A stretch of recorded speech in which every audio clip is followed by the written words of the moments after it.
as coaches, we need to be in the world serving. We need to be sharing our gifts. And to do that, we do have to speak and we do need to potentially bother somebody. One of my coaches, someone I learned from said it like this, how did she say it? Are you willing to offend in the name of service? Mm-hmm. And that was by a woman, Carolyn Freer Jones, who is a great coach and has a coaching school actually.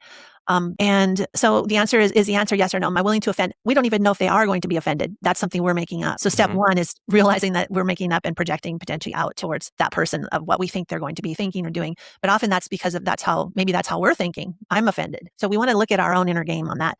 And even if we don't really know, but even if they are offended, are we willing to offend if we see something that we could serve and how we could help them with something that perhaps they're not operating at their highest level? Welcome to Career Coaching Secrets, the podcast where we talk with successful career coaches on how they built their success and the hard lessons they learned along the way.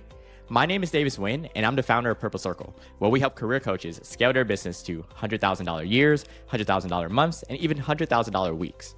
Before Purple Circle, I've grown several 7- and 8-figure career coaching businesses myself, and have been a consultant at 2 career coaching businesses that are doing over $100 million each. Whether you're an established coach or building your practice for the first time, you'll discover the secrets to elevating your coaching business.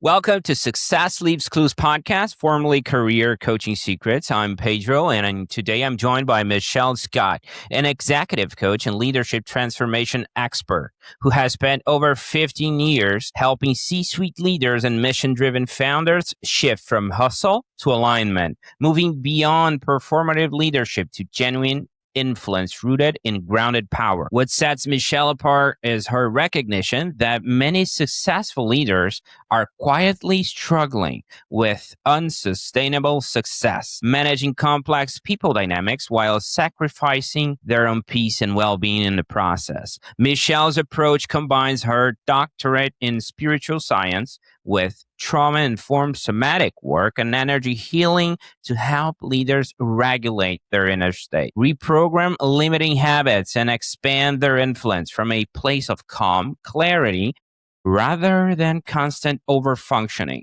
Her self-mastery method teaches executives how to make bolder decisions and create exponential impact without burning out, proving that true leadership power comes from alignment with your authentic self rather than endless productivity and hustle. Welcome to the show, Michelle. Hi, thanks. It's nice to be here. Great to have you. You know, I always like to rewind a bit at this point because every coach has that moment where they look at their life and say, yeah, I guess this is what I'm doing now, right? So when was that for you, Michelle? Right. Well, I had that, as you said. Most of us did when we came into this probably. So I call mine the double burnout story. So that's why I talk about burnout. I was a CPA back before kids, BK, before kids. And I pushed myself to the max, like the people that I serve now. I had all the juggling of all the balls and wanted to be excellent at what I did.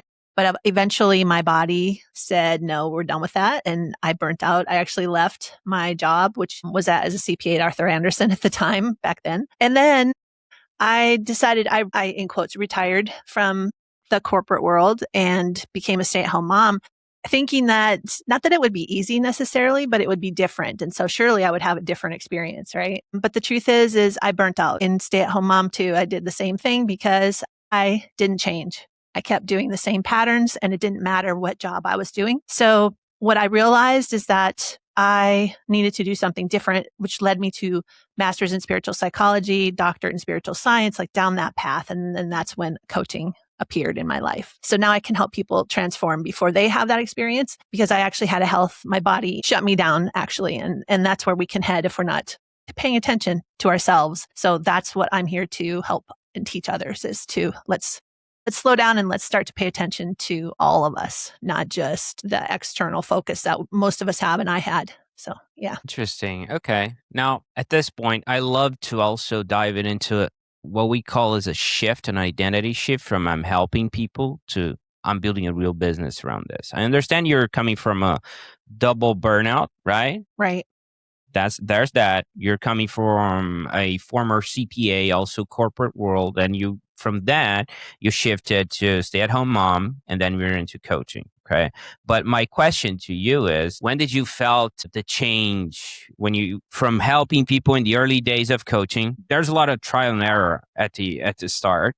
From you know what, this is a real business. I'm not sure if it's the first invoice, the first paying client, you know what I mean? How did that look like for you? You know what? My journey with coaching has been pretty organic, I would say. Not that I didn't take action. I've taken tons of action. Let's see. When would I have said? In the beginning, I would say it was more of a hobby. I was getting my feet wet with it and trying to figure it out. What is coaching and how do I coach? And so I did start out with free, a few free clients, but gradually I started asking for fees and charging, started out doing by the session, which I learned was not the right approach really actually in coaching, because it's a different kind of, we set a container for people and we want that container to hold. So we don't want to do hourly coaching, in my opinion, and it's my experience as well. So I eventually moved up to packages, started this is the journey, I think, of coaching for most people that are on the track of 6-month packages, 12-month packages. It grew from small packages up to larger packages because I could also hold the energy. I was becoming a better coach. So once I reached that stage where I was moving up to 6 and 12-month packages and I could really see the value I was providing, that's really to me when the shift occurred, because it was more exciting and I was more like, oh, okay, I can really do this and really help people at a deep level. Okay, interesting. Now, after you got rolling, who are the people that kept showing up? The ones you realize, okay, this is my tribe. Yeah, more corporate folks started showing up. I had a mixture of people in the beginning, but I really, with that left brain that I have, I love my CPA, my left brain logical brain that I love. And I love to do strategy. So it's been a really natural and great fit to be able to, once those people started showing up. And a lot of those people actually came from a client that I served really deeply and became a big fan of the work that we did together. So she started sharing more with her tribe. And then that's how my group started, my little tribe of clients started to grow. And then also started to become more corporate and more corporate and more. So that became more of my niche instead of being broader. So it's been an evolution. I think coaching, that's how we as coaches become who we are in the moment, is we, to me, allow the experience where we are gaining while we're doing coaching, as well as saying yes to the things that are being presented to us, and then stepping forward and actually saying yes to it, even if it stretches, because I can tell you there have been things I've done that have really put me on the edge of what I thought I could do for people. But yeah, saying yes has kept me moving forward. So it's exciting. Okay. Now let's do a quick exercise. Let's pretend I'm your ICP or your client profile, one of those corporate folks. Okay. Yes. Now, first of all, how would I be able to find you marketing wise? Yeah, marketing wise, right now I have my website, michellescottcoaching.com. And then on my website, I have a little leadership quiz, leadership presence quiz, because I actually teach on leadership presence a lot. That's the foundation to me of all the everything else comes from who I'm showing up and being in the moment, whether it's leading my team or in a high stakeholder meeting or anything that I'm about to try to accomplish, or even doing major projects, because I want to be in my creativity. And the higher my state is, the more I can be in that state of possibility and creativity as well. So you can find me mostly through my website at this time. Yeah. Okay. So let's pretend I'm still your ICP. I'm still that corporate guy. Okay. And I'm looking at your website. I'm thinking, hey, Michelle got something going on here. Looks cool, right? I'm resonating with it. Or even I was referred to work with you, right? From one of your former clients. Let's say we went through the sales process, and I understand that we need to find alignment potentially. And you could also have different offers. But let's work with the main one. Let's put it like that. There's alignment. I'm closing. I'm a client right now. So walk me through my point of view as a client. How does it look like to work with you and the potential outcomes I can expect out of it? Well, love that question. Yeah. So what does it look like? Each person is unique, obviously. And so I don't have a cookie cutter approach necessarily, although there are tools that I use pretty much with everybody because I know they leverage that person into their next level. So starting out, usually, let's say you might have a project you're working on. Maybe your team needs to be, I don't know, cleaned up a little or become more functional, more working better together, that kind of thing. That can be a big reason people hire me. And we actually work with you individually and how you're leading first, because that's going to impact your team. That's where you have the leverage. Actually, you can't control a lot of other other factors. So we'll do a lot of inner work and do work on that. But then we look at each individual on your team and we really be strategic about each person. How can we serve that person in becoming the best they can be? Do you need to do some mentor coaching? Do you need to show up differently? Do you need to have a hard conversation with this person? So we just go person by person. That's maybe a team cleanup experience or example. And then otherwise, I do a lot of people hire me to be that partner in thinking, their thinking partnership. And so a lot of times they're flying so fast or moving so quickly, meeting to meeting. There's not much time for white space, but that's often what they're asking for when they come to me. I need to create some white space so I can think and do my visioning and leadership visioning. So we find that white space. And I can tell you, most people think they can't or they don't, or they can't do it, can't figure it out, but everybody does. Everybody can figure it out. And that's what a lot of times I help people with, actually. So it creates a lot of peace, actually. They actually find time for themselves, which, by the way, actually helps them become a better leader. So it can start anywhere. Most of the time it's a strategic need. And then it goes into, we do the inner work to help them get there, typically. Okay. Interesting. Now I'm going to throw you a small curveball, if you don't mind. Oh, let's try it. So here's the thing. I hired you. Okay. I'm like, hey, Michelle's going to help me because you know what? My team is not working. And we start working, right? And you realize Pedro is the problem. Pedro is actually the leader that is holding the team back because I'm being, That's right. I'm doing everything wrong, as you understand. So how do you navigate that conversation with someone who's a paying client, right? I'm paying you, but That's right. I'm the problem. How do you navigate? Right. Well, guess what? I often have those. As I start to work with somebody and I start to see that, I will have a conversation. I will be like, I might want to tell you some things that you might not want to hear. Would that be okay? So I do it with a lot of permission and a lot of kind of preparation ahead of time so that they know this is going to be for their highest good, actually. It's going to up-level not only their leadership, and that's great. That's what usually we start with. And it's also going to up-level their entire life because I know if they are having those experiences in their work, they're also having those experiences in their home or in their personal life. So that's often a motivator for people is to just have, everything to be great across the board in their life. Interesting. Okay. Now, another curveball. I'm sorry about this, Michelle, but I'm curious. You went through 2 burnouts, and I see a lot of coaches out there, they advocating against burnout, and sometimes they burn out themselves because they're wearing all the hats. I'll put it like that. Sometimes they're doing sales, they're doing the marketing, they're doing the operations.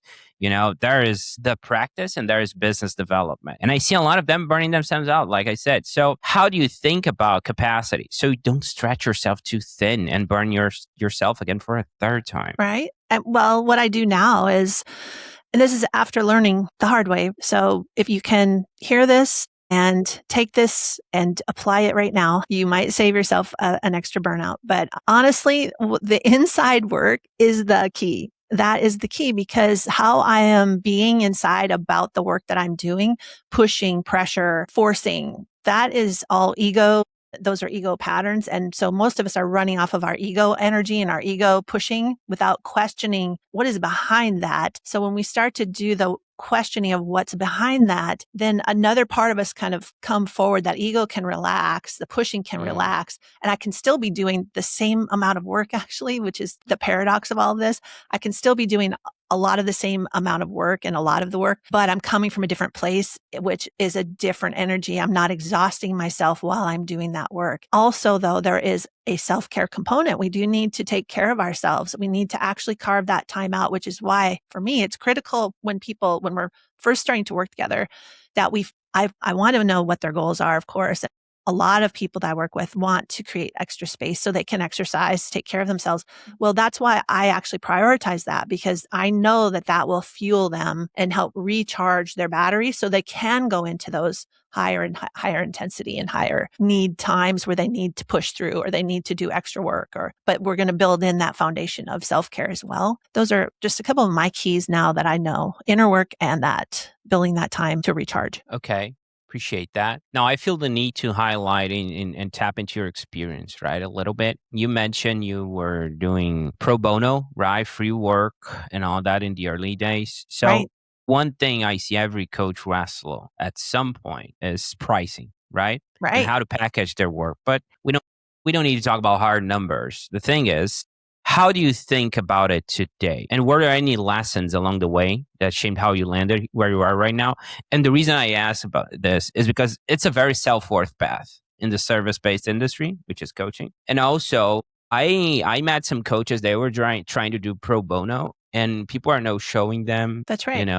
there was no commitment. So walk me through your line of thinking today comparing to what you've been through, please. Right. I mean, I love talking about this part because I do believe, coaches, that if we could write a playbook, and I've been coached by people who could write and probably have written this playbook, actually, and they're teaching others. But we all I think most of us go through this coaching journey, and pricing is a big one in that. So there's all the things that we think about ourselves is going to be wrapped up in our journey with money and pricing. And what we want to do is separate out our worth and value, our internal worth and value, which is priceless, to what we're charging and fees that we're putting into or asking for in our coaching business. Plus, the other thing that is that people are not purchasing us in our coaching. People are purchasing what they want to create in their life. And so that's actually, for me, that's actually what they are buying. They're buying. And so what is that worth to that person? That's what you find out in your coaching conversations. You find out what is that and how much do they want to change that thing that they want to create. And then it's that value that they have intrinsically about that. It's like, okay, that is worth this investment for me. So I need to take the focus off of me and that it's my services that people are buying. I'm supporting the person, but it's really the thing that the person is buying and wants to create, that's actually what they're purchasing. So that shift is a big part for me of what is our fee? We can make up, we can pretty much make up any fee in coaching. There's no standard of it's this or that. Every coach has their own fee, but also working our inner game on how we hold our self and our value and our worth. That's a huge part of it. Because if someone doesn't feel worthy or they aren't valuing or don't see the value in their work, they're not going to feel confident to raise their fees, or they're going to feel unsure. Here's the other thing though, is over time, once we gain that confidence, because we will, if you're in the game of coaching and you're coaching, you will gain confidence, and then you will naturally, at least this is my experience and what I see in others, you will naturally feel like, oh, it's time to raise my fee. Here's another thing. I know when I know it's time to raise my fees, I start to feel exhausted. I start to feel like, oh, I don't want to show up. Okay, it's time to raise my fee then. So then I need to step through that window of raising my fee. Another factor is my practice full or not, right? Like as far as how do I raise my fees? I want to fill my practice up, whatever size practice that is. Maybe your practice is 3 clients. I've had a smaller practice for a long time. And then maybe your practice is 15 clients. So whatever your free number or your number of clients is, so many factors in fees. Maybe you need to fill that practice up before you raise your fee. So that's another factor from my perspective. And that's just a practical, we need to put food on the table and pay for our life part of it. So let's see, is there anything else that I could speak to about fees? There's so much I could say. It's a big topic. I think, I'm going to tell you my experience, right? So I was charging by the hour, doing everything backwards. And my feeling is like I was being treated as a commodity. That's right. One thing.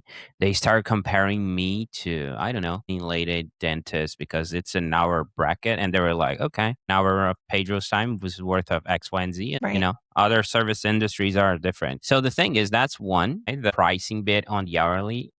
The other thing that maybe you can help me with is like, this always brings back me to a meme I recently saw, which was like a fridge on the sidewalk, right? And there is like free, take it. So next day it's still there. Then we go and then the person changes and puts like a price tag on it, like $50, and the next day it vanishes. So it's the perception of value, right? It's not necessarily the outcome, because people sometimes they have this misconception as free equals worthless, right?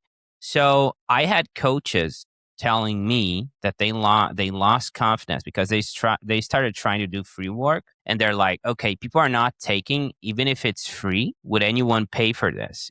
But that's not exactly how it works, right? Because they're seen as worthless. So how did that play out for you in the early days when you were doing pro bono? Thank you. And I apologize because that was your question actually, and I went down, but hopefully the other information serves also.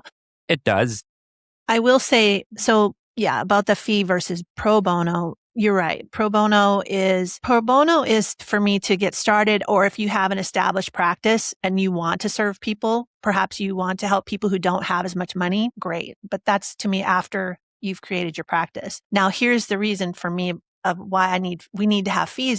There is an exchange of value. What I will tell you is I have myself hired coaches at different fee levels, and I'm not saying go beyond your means to pay for a coach with a high fee. However, each time that I invested in myself at that level, a high level, really put down like the energetics of money behind what I wanted to create, behind myself and into that coaching relationship, it had nothing to do with the coach other than the coach is obviously very skilled and can do that work and support me at that fee. It's just that something about the energetics, it was like a rocket ship. At each level that I increased that investment, my commitment level towards the work went up exponentially. And then what could occur within the container of the coaching was at a whole different level. So there is something to be said for not only myself investing in my own coaching, but from now I know that as an experiential component, I know from my side of it and doing that investing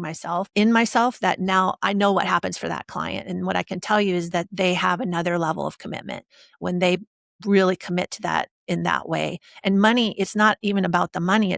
It's about the level of commitment that they're making when they put down that money. And especially if it's a stretch. And again, I'm not saying stretch beyond your means here. I'm just saying when we really full on go into and invest in what we want and who we want to create, there's something about that intention that so we want that. We want to create that power and that impact. So we need to have that fee to have that exchange of value and that commitment from those we're working with. Because I don't want to work, I've heard this from coaches who coach me. I don't want to work harder than the person that I'm coaching. I want them to step up and do the work actually, because it's their life. I will guide and I will support, and they need to commit in fully so they know I'm doing this, and then they create it and they did it and it's amazing. Yeah.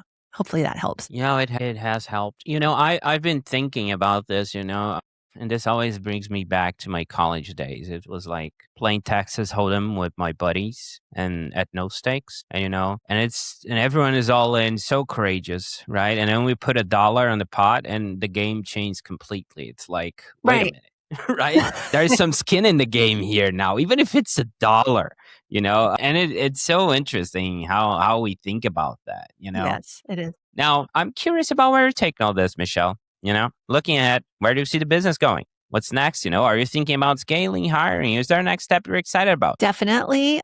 I would say I'm scaling. It's kind of interesting. Just my journey with this is I'm a solopreneur, right? So scaling to me in some ways means I'm this big company and I'm scaling, but Right. I'm scaling. I'm scaling because I'm adding more clients. That's what it looks like for me in my business. I did create and have created a successful practice with intentionally. I wanted to serve a small amount of clients with a higher fee so I could really devote and commit to them and serve at a high level. And I will continue that as I've grown my practice. Now I feel comfortable, but I'm ready to add a lot more clients now, or a few more clients. So I'm just expanding but that's what that looks like for me. Oh, and then, I guess the other expansion is I'm online more now.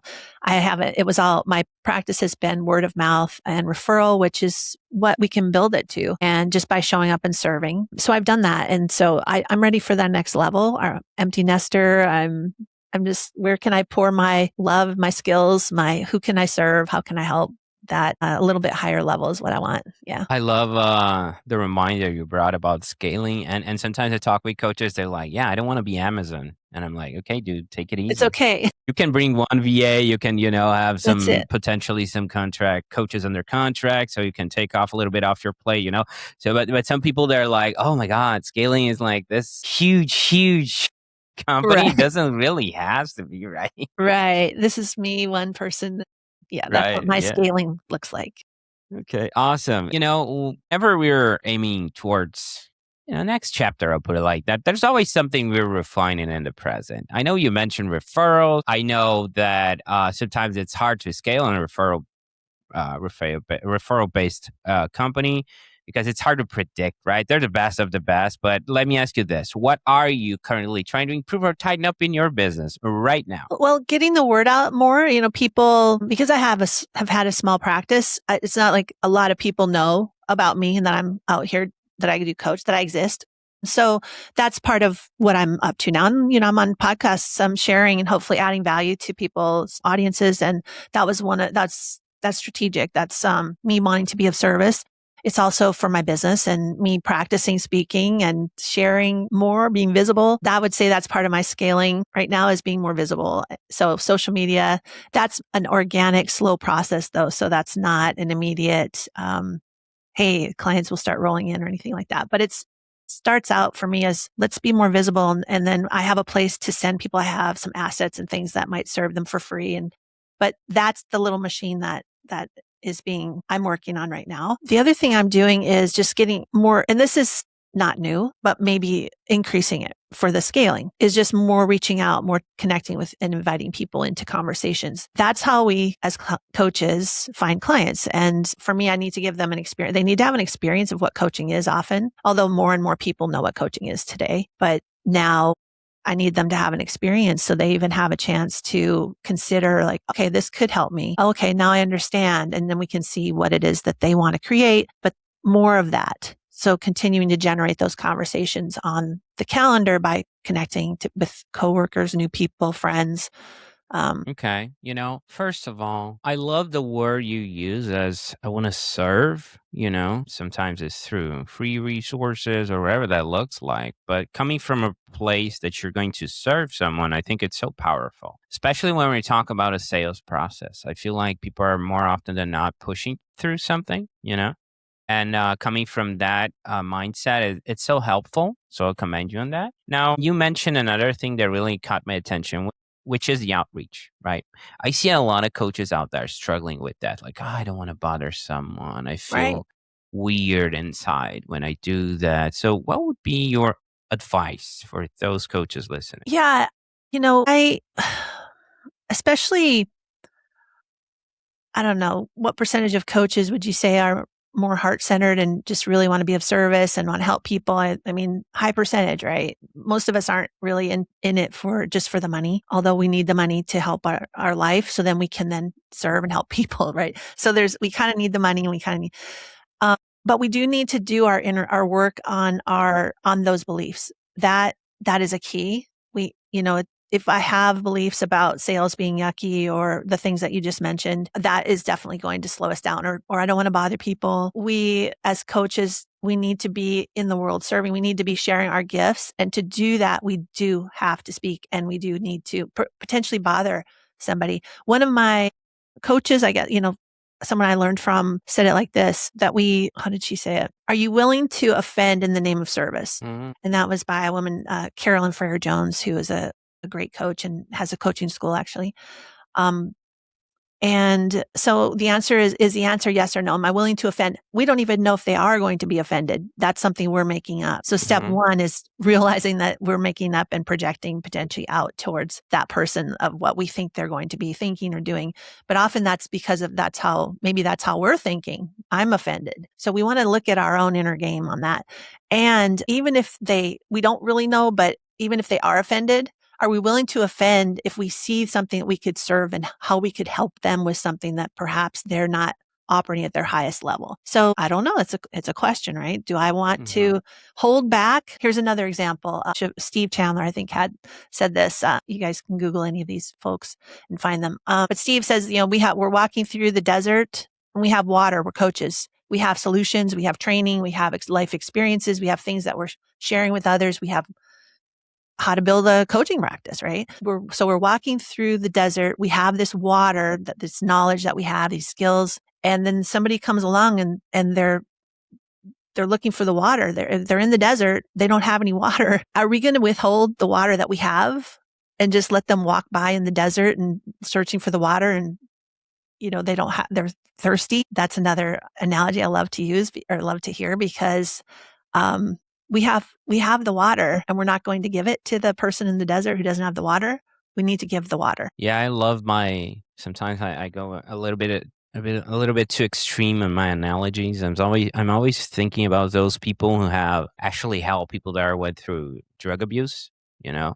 And I'm thinking they're reaching out to someone that doesn't want to hear, needs the help, you know, and they keep doing it like for years sometimes to convince someone. And I'm always thinking about this, right? If that person has the will and is willing to put in the work to, you know, help one of them and save one of them, I think that is like easy compared to what I'm doing, which is like reaching out to someone who could potentially need my services. I'm not sure if I'm a little bit too extreme on that. I mean, I think that works. I will say another coach, I have all these kind of coaches coming in into my awareness right now, helping. I feel like there's another coach that said, we're here. This is like saving someone's life. This is like even a brain surgeon is just saving, they're saving someone's life. Like we're actually saving someone's life because they could live their life in, I don't know, with whatever they've got going on. Energy drains could be addictions, right? So it depends on some people, like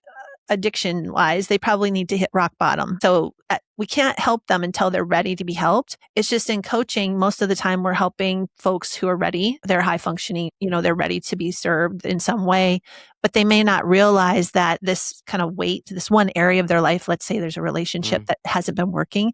They don't really realize fully, like being in the hot water, the frog in the hot water, you slowly turn up the temperature and the frog just like that, but it feels normal because they've been in it the whole time as the temperature's been rising.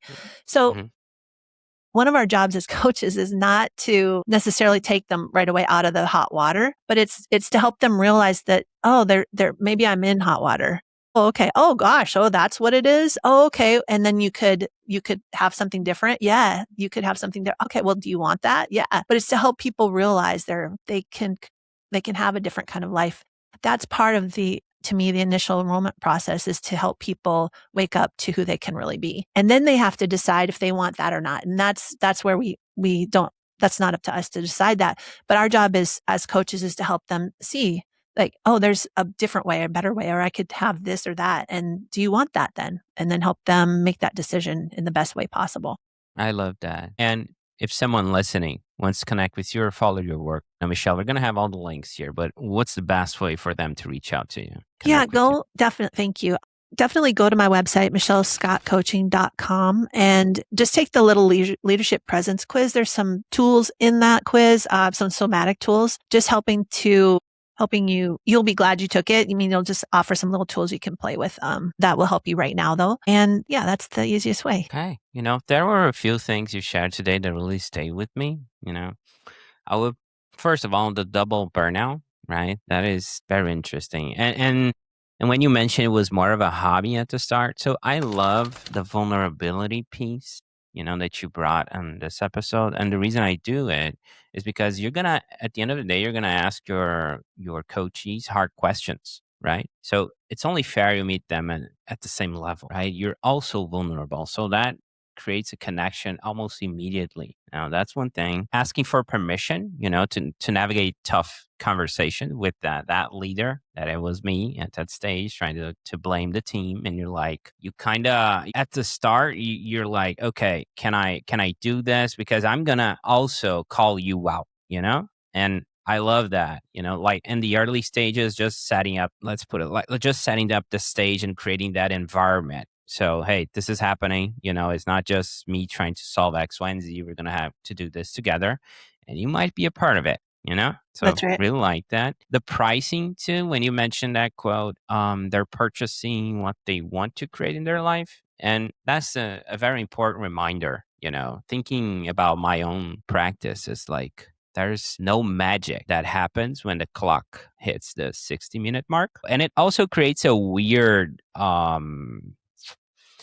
way of doing things. It's like if I'm ending the call 5 minutes earlier, do I owe them money? Or if it's later and keeping track of it, should they pay me more? So it's just not optimal because at the end of the day, they're buying the outcome, right? Well, so if you can do magic within 15 minutes, great, correct? Could I add something to that, what you just said? Absolutely. My experience of that, we're not here I'm not charging by the minute or the hour. I'm actually helping them get to where they want to go. And so I actually offer I'll put a coaching for me. Once I put that into a container instead of an hourly rate, I now have inside of me permission to be and do and help them in whatever way needs to be done. And that means I'll add an extra session if we need to. I'll shorten, instead of doing bi-weekly sessions, I'll do weekly sessions for a little while, or check-ins, or like I no longer worry. It doesn't feel inside of me like I'm out of integrity with myself, because my fee, it's back to fees. For me, it's like, because my fee feels abundant for me to feel like I can really give full anything and everything that is needed for that client. So that's another reason to get into packages instead and create that container that we're working in. And that's what coaching is different than an hourly rate type of service, because we are creating this container. Guess what? I don't just think about my client when I'm with them. I think about them when they pop into my mind. I think about how strategically, like, how could I serve this person when I'm not with them? So it's not that I'm only spending energy and time and thinking when I'm with them. Absolutely. That makes perfect sense. Now, I appreciate what you do, and I appreciate you being here and sharing so openly today, Michelle. It was great having you on. Thank you, Pedro. It's nice to be here. I appreciate you. That's it for this episode of Career Coaching Secrets. If you enjoyed this conversation, you can subscribe on YouTube, Spotify, Apple Podcasts, or wherever you're listening to this episode to catch future episodes.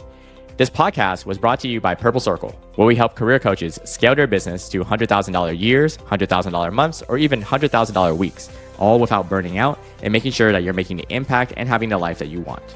To learn more about our community and how we can help you, visit joinpurplecircle.com.